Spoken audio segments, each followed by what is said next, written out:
Bismillahirrahmanirrahim. Alhamdulillah Rabbil Alamin. Assalatu wassalamu Rasulullah Anbiya Musalin Sayyidina Muhammad sallallahu alaihi wasallam. Amma ba'd. Ang lahat ng papuri ay sa Allah subhanahu wa ta'ala, ang siyang nagmamayari ng lahat ng kanyang mga nilikha. Ako'y sumasaksi na walang ibang Diyos na dapat sambahin maliban sa Allah subhanahu wa ta'ala. At ako'y sumasaksi kay Propeta Muhammad sallallahu alaihi wasallam na isang sugo alipin ng Allah subhanahu wa ta'ala. Ang topic na ibibigay ko sa inyo ngayon ay yung tinatawag na kaasalan sa Islam. Okay? Ang mga pagkakaroon ng mararangal na kaasalan ay isa sa mga katangian ng Propeta Muhammad bilang matutuwid na tao. Sa pamagitan nito ay inaangkat nito o inataatas nito ang kalagayan ng isang tao. Inirawan din ng Allah subhanahu wa ta'ala sa Propeta Muhammad sallallahu alaihi wasallam sa pamagitan ng talata ng Quran na nagbibigay buod ng taglay niyang makagandahang kaasalan. Ang Allah ay nagsabi sa Suratul 68, chapter 68 verse 4, at tunay na ikaw ay Muhammad ay talagang nagtataglay ng dakilang kaasalan. Ang kagandahan ng asal ay nagre-resulta sa pagmamahalan, sa pagpapalagay ng loob. Ang mga kasagwaang mga kaasalan naman ay nagbubunga ng pagkamuhi at mga kainggitan. Ang epekto ng magandang kaasalan ay malinaw rito sa mundo at sa kabilang buhay para sa sinumang may magandang kaasalan na ibinukod sa kanya ng Allah sa kanyang pangingilag sa pagkakasala at ang mga kalikuang ginagawa. Ang Propeta Muhammad sallallahu alaihi wasallam ay nagsabi, ang pinakamadalas o ang papasok sa pinakaparaiso ng Allah sa mga tao ay ang marunong umilag sa paggawa ng kasalanan na ayon sa kung ano ang inutos ng Allah subhanahu wa ta'ala at ang mga kagandahang asal na itinuring nito. Itinala ito ng Imam Tirmidhi at Imam Hakim. Ang kagandahang asal ay ang kasayahan ng muka, ang pagkakaloob ng kabutihan at pagpipigil sa pamiminsala sa mga kapwa nating tao, sa mga kapwa Muslim. Kalakip din ito ang umaalisabay sa isang tunay na mga Muslim na may magandang pananalita o pinipili nila o sinusubok nilang ikuble ang anumang bawat galit at pagtitiis na para ito ay makapinsala sa ating mga kapwa. Then ang Propeta Muhammad sallallahu alaihi wasallam ay nagsabi, ipinadala ako upang lubusin ang marangal na kaasalan. Ibig sabihin ng propeta pinadala dito sa mundo para makita natin sa kanya yung isang model para dun sa tinatawag na kaugalian o asal ng isang ng isang Muslim. Nagtagubulin din ng Propeta Muhammad sallallahu alaihi wasallam ayon kay Abu Hurairah radhiyallahu anhu sa pamagitan nito, sabi niya, "O Abu Hurairah, kailan nagkaroon ng magandang kaasalan?" sabi ng Propeta Muhammad sallallahu alaihi wasallam. At ang Abu Hurairah radhiyallahu anhu ay nagsalita, "Ano po ang pinakamagandang asal?" Nagtanong siya sa propeta. Sabi niya, ano po ba ang pinakamagandang asal ng isang Muslim? Sabi ng Propeta Muhammad sallallahu alaihi wasallam, panatiliin mo ang kaugnayan mo sa iyong kamag-anak. Sa pumuputol niyon sa mga paumanhin o mga naniniil sa iyo at bigyan mo ng pagkait o mga nagkakait sa iyo. Ayon sa sinalaysay ng Imam Al-Bahagi. Tignan mo, o kapatid na Muslim o mga kababayan, ang malaking epekto ng masaganang gantimpala. Kaya ang kapuri-puri kay Allah subhanahu wa ta'ala, sabi ng Propeta Muhammad sallallahu alaihi wasallam, tunay na ang tao ay talagang hahantong sa pamamagitan ng kagandahan ng kanyang kaasalan sa antas ng isang nag-aayuno o sa maghapon o nagdarasal hanggang sa hating gabi. Ito yung tinatawag nating tahajjud. Now, sino man sa inyo ang nagdarasal, lalo na pagdating ng alauna, pataas hanggang bago dumating ang tinatawag na Fajr. Then ang Propeta Muhammad sallallahu alaihi wasallam ay nagsabi rin, ang pinakaganap sa mga mananampalataya, sa pananampalataya ay yung pinakamay magandang kaasalan na sumusunod sa utos ng Propeta Muhammad sallallahu alaihi wasallam na minamahal niya ang Allah at ginagampanan niya ang anumang ipinag-uutos ng Allah subhanahu wa ta'ala. Ang pinakaiibig ni Allah sa mga tao ay ang pinakapakipakinabang sa kanila na ang pinakaiibigin sa kanilang pita sa mga gawaing pagpasok sa mga nakakalugod sa isang Muslim o pagpawi ng kanilang pigati sa pag-alis ng kanilang tinatawag na pagtulong o pagtataboy o pagpapakain o paglayo sa mga bagay na itinuturo ng Islam at naglalakad kasama ang kanyang mga kapatid na mga Muslim sa pagpapalaganap ng reliyong Islam. O mga kapatid, panatiliing kaaya-aya, malumanay ang inyong mga salita at pinakamit ang gantimpala at maging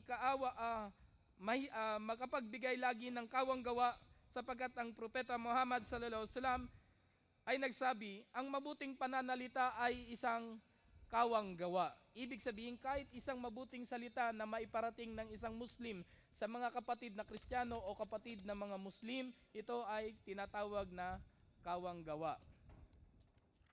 Ang lahat ng iyong dahilan ay magiging mabuti sa pamagitan ng iyong pananalita. Ito ay magiging epekto o magkakaroon ng epekto sa inyong mga pagkatao, sa inyong mga puso, sa inyong mga bibig, sa inyong mga dila, at ito'y magkakaroon ng antas pagdating na sa kaalaman. Ang mga antas ng propeta, kagaya ng mga propeta, sila ay pinadala sa pinakamagandang kaasalan. Sa bawat propetang ipinadala ng Allah dito sa mundo. Sabi ng Propeta Muhammad sallallahu alaihi wasallam, mangilag kayong magkasala kay Allah. Saan ka man naroroon,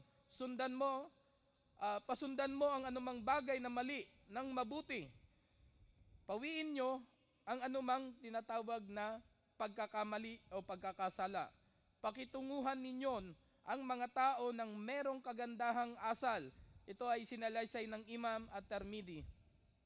Kapag ang magandang asal ng isang Muslim ay nanatili sa kanya, ang lahat ng puok o sandali, pamamapamahal siya sa mga tao at mapapalapit sa kanila ang bawat landas, tatahakin niya ang bawat puok na pupuntahan ng kabutihan. Pati na ang pagsubo na isinusubo ninyo sa inyong mga bibig, sa inyong mga may bahay o sa inyong mga anak ay gantimpala. Iyon ay ayon sa Islam, sabi ng Propeta Muhammad sallallahu alaihi wasallam, tunay naman anuman ang inyong ginugol mo, dapat gugulin mo ito ng merong kawang gawa. Pati na ang pagsubo o isusubo mo sa anumang bibig na iyong bibigyan sa iyong may bahay. So sabi niya, ito ay kawang gawa, ayon sa isinalaysay ng Imam al-Bukhari. Kaya nga mga mahal na kapatid, sa pananampalatayang Islam, kinakailangan sa isang Muslim na ibigin niya para sa kanyang kapatid at iibigin niya para sa kanyang sarili. Hindi kayo matunay na isang Muslim kung hindi nyo hahangarin sa isang Muslim kung ano ang meron tayo. Kung ano ang meron kayo. Hangarin nyo para din sa inyong mga kapatid na Muslim na sana inshallah dumating yung panahon, dumating kayo sa punto na nandito rin kayo. O dumating man kayo sa punto, naghahayag din kayo sa Pilipinas o sa inyong mga pamilya. So paano mangyari ito? Sabi ng Propeta Muhammad sallallahu alaihi wasallam, dapat munang makita muna ito sa ating mga sarili. Bago tayo humarap sa kanila, kailangang maipakita muna natin sa ating mga sarili na nakasunod nga tayo sa utos ng Allah subhanahu wa ta'ala. Kaya nga sabi nga, sapat sa isang tao bilang kasamaan na hamakin niya ang kanyang mga nagagawang kamalian. Hamakin niya. Big sabihin, talikuran niya yon. Huwag niyang sundin yon. No? Then, sabi rin ng Propeta Muhammad sallallahu alaihi wasallam, ayon kay Abu Adar, sabi niya, nais mo bang ituro ko sa inyo ang pinakamadali sa mga pagsamba at pinakamagaang para sa inyong mga katawan? Sabi ng Abu Dar, sabi niya, opo, o sugo ng Allah. Kaya nga't sabi ang Propeta Muhammad, kailangan palagi kang tahimik at magkaroon ka ng magandang kaasalan, sapagkat tunay na ikaw ay hindi na makakagawa ng tulad ng mga ito kinabukasan. Ibig sabihin, hindi mo na mauulit ito bukas, iba na naman ang mangyayari sa mga gagawin ng tao. Ang gantimpala ng pananampalataya ng kagandahan ng kanyang kaasalan ay katumbas ng gantimpala ng isang nagdarasal sa buong magdamag o nag-aayuno sa buong maghapon. Sa magkatuwid, ang isang mananampalataya na gaya ng sabi ng Propeta Muhammad sallallahu alaihi wasallam, talagang hahantong sa pamagitan ng kagandahang kaasalan ang isang antas ng isang nag-aayuno na maghapon at nagdarasal ng hating gabi. Alinsunod sa mga pananaw na iginagalang, sabi ng Abu Dar, nung panahon na kasama nila ang Propeta Muhammad, o mga taong Muslim, sabi niya, magpagandahan kayo ng inyong kaasalan hanggang papasukin siya sa pinakamagandang kaasalan sa paraiso. Pagpangitin ang kanyang mga kaasal hanggang sa papasukin siya sa tinatawag na kapangitan ng kaasalan sa impyerno. Then, ang mga tanda na makikita sa atin, yung tinatawag na kagandahan ng asal, kapag natipon nyo na o nasikap nyo na sa inyong mga sariling labanan ninyo ang lahat ng tinatawag na pagkakamali na inyong ginagawa. Kaya nga dapat ang isang tao, sabi niya, ay hindi marunong mahiya. Bilang Muslim, marunong dapat proud kayo. Dapat proud tayo. Hindi tayo pag tinanong na Muslim ka ba, sasabihin nyo, doon lang. O kung saan lang kayo Then, sabi niya, yung hindi namiminsala sa pamagitan ng pagsalita o anumang gawa, o kahit man lang kakaunting kamalian, mapapanatili sa ugnayan ng kanilang kamag-anak, o hindi pumuputol ng relasyon sa kanilang pamilya. Pagiging pasensyoso, mapagpatanaw ng utang ng loob, may maawain, malinis sa pamumuhay, mahabaging, hindi palamura, hindi mapanglait, hindi tsismoso, hindi mapanlibag, at hindi mapusok o padalos-dalos kung ano man ang kanyang desisyon. Hindi nagtatanim ng galit, hindi maramot, hindi maitim ang puso, masayahin, matuwain, mapagmahal, alang-alang kay Allah. Nasisiyahan ang Allah sa mga taong pumipigil ng kanilang galit. Ibig sabihin, kahit galit na kayo, kaya nyong kontrolin. Sabi nga, ang pinakamalakas na tao sa buong mundo ay yung taong marunong pumigil ng kanilang o sumipil ng kanilang galit. Hindi si malakas, hindi si Samson ang pinakamalakas sa mundo. Yung taong marunong tinatawag na supili ng kanyang galit. Ibig sabihin, yung galit na galit ka na, pero hindi mo magawa. Bagasa dahil may takot ka kay Allah subhanahu wa ta'ala. Kaya nga't ang taong may kagandahang kaalasalan ay nagtitiis na mapaminsala sa kanila rin ng kapwa-tao nila. Maaring idailan sa ginagawa ng kamalian. Nagsisikap siya ng labis na pag-iwas ng pagsubaybay sa kanyang mga kamalian at hanapin ang kanilang kapintasan. Ang tunay na mananampalataya ay hindi maaring anumang kalagayan ng masamang kaugalian ng isang tao. Wala tayong dapat nakikitang ganong kaugalian. Ang Propeta Muhammad sallallahu alaihi wasallam ay nagsabi na nagbibigay diin ng maraming pagkakataon sa kahalagayan ng kagandahan ng asal at mabigat na gantimpalang tatamuhin natin na nagtataglay ng mga kagandang asal ayon din sa sinabi ng Usama ibn Sharif. Kami noon ay nakaupo, sabi niya, at kasama ng sugo ng Allah subhanahu wa ta'ala nang siya ay puntahan ng tao. Pagkatapos ay nagsabi siya, sino ang pinaka-iibigin ni Allah sa mga lingkod ng Allah? Nagsabi ang Propeta Muhammad sallallahu alaihi wasallam, ang pinakamay magandang kaasalan sa kanilang ugali, sa kanilang sarili. Itinala ito ng Imam At-Tirmidhi.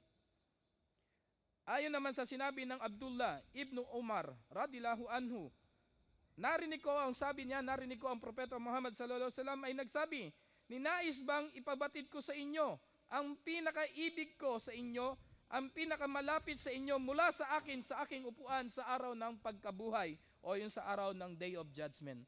Gusto ba nating malaman natin kung sino yung pinakamalapit kay Propeta Muhammad sallallahu alaihi wasallam, kung sino yung maaring katabi niya sa kanyang upuan on the Day of Judgment?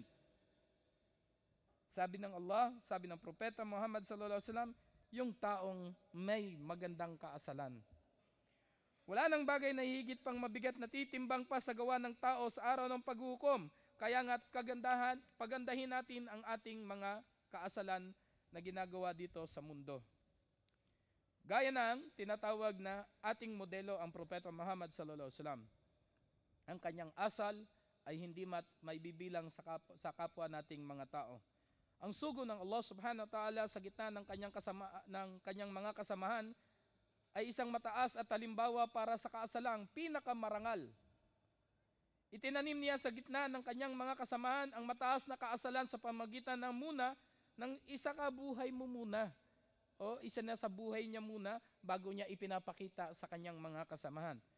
Then itinanim niya ito sa pamamagitan ng kanilang mga puso, sa pamamagitan ng kanilang karunungan at mga pangangaral. Ayon din sa sinabi ng Anas radhiyallahu anhu, pinaglingkuran ko ang sugo ng Allah ng 10 taon. Sumpaman kay Allah, sabi niya.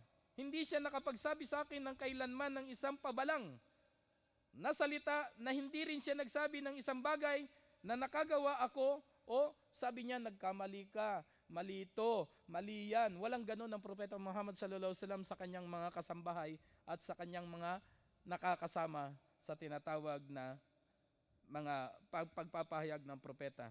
Isinalaysay ito ng Imam Muslim. Then ayon pa rin sa sinabi ng Anas radhiyallahu anhu, naglalakad sila noong kasama ang Propeta Muhammad sallallahu alaihi wasallam na nakasuot ng balabal na magastawang nagawa sa tinatawag na balat ng kamelyo. Inabutan siya ng isang Arabe o isang babaeng taga-disyerto at tinatak niya ng malakas na kung kaya't nagkaroon ng bakat sa leeg ng Propeta Muhammad sallallahu alaihi wasallam yung kanyang balabal. Then pagkatapos nito ang Propeta Muhammad sallallahu alaihi wasallam sabi ng babaeng nang hatak nung kanyang balabal, sabi niya, ibigay mo sa akin ang iyong kayamanan. Kaya nga't ang Propeta Muhammad sallallahu alaihi wasallam ay napangiti kahit na mahapdinay siguro yung kanyang bumakat dahil sa pagkakahatak ng kanyang balabal. Kaya nga't sa kanyang ipinag-utos sa kanyang mga kasamahan, ibigay ang kanyang hinihingi. Ibig sabihin, hindi nagkaroon ng galit sa propeta kahit